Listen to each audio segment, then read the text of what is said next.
अब आपके साथ हुआ है कभी कि आपने कोई बैकलैश फेस किया हो, या कभी हाँ, हुआ है, लोगों हुआ ने है। अजीब अजीब कमेंट्स दिए हो आपको और या उससे आप अफेक्टेड रही हो? नहीं हुआ तो है मेरे साथ। आई थिंक एक पर्टिकुलरली मैंने एक आर्टिकल लिखा था अबाउट राजपूत प्राइड, जब वो पद्मावत पिक्चर आई थी। एंड आई हैड थॉट कि मैं बड़े अपनेपन के साथ अपनी ही सोसाइटी, अपने ही लोगों के बारे में लिख रही हूँ अबाउट राजपूत्स।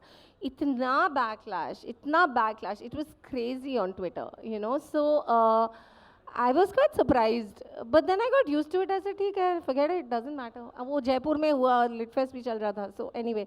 बट जहाँ मैं रहती हूँ वहाँ सब कुछ, आई थिंक ये जो लोग जो बोलते हैं ज़्यादा सोशल मीडिया पे, वो वहीं रहते हैं, वो बाहर निकल के नहीं आते।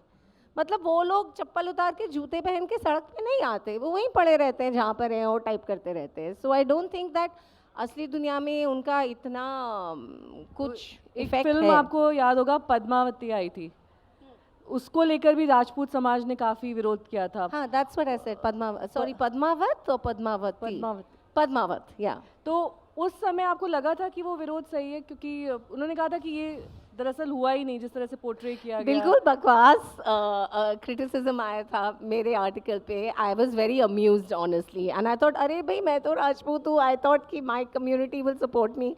पर ऐसा कुछ नहीं हुआ। एंड लोग, I honestly think it's a lot to do with लोगों के पास unemployment is a big issue in India. I think, you know, it is a serious लोगों के issue. पास काम ही नहीं है। काम ही नहीं है, इसलिए लोग फ्रस्ट्रेटेड हैं। अब if you are unemployed then it's hard for you to get married also, you are more frustrated, you have time, you have social media.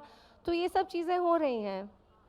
Anuja, जब आप अपने किसी भी किताब को कंप्लीट करती हैं तो एक सॉफ्ट कॉपी होती है जो पब्लिशर जो है देखते हैं। कई बार ऐसा होता है आपके साथ कि वो कहते हैं कि ये हिस्सा मॉडिफाई कर दीजिए अनुजा, और इसके साथ हम पब्लिकेशन नहीं कर सकते हैं, इस पर हमें नहीं, आपत्ति आज है? तक तो ऐसा कभी कुछ नहीं हुआ। My publishers are very sweet and I have never been asked to make any changes ever. ऐसा तो मे बी दिल से, मेरी पहली किताब में उन्होंने बोला था किताब बहुत लंबी हो गई है तो इसको थोड़ा छोटा करना है, क्योंकि मेरी पहली किताब थी और मेरे पास पब्लिशर नहीं था, तो मैं उसमें और डालती जा रही थी टाइम पास के लिए, तो काफ़ी ब्लोट हो गई थी जोया फैक्टर। तो उस किताब में से हमने आई थिंक कुछ 8-9 हज़ार शब्द निकाले थे। But there was never a thing कि ये मत बोलिए, या ये पॉइंट ऑफ व्यू नहीं, या ये ओपिनियन मत दीजिए, या ये इशू मत शोकेस कीजिए, ऐसा कुछ नहीं आया कभी।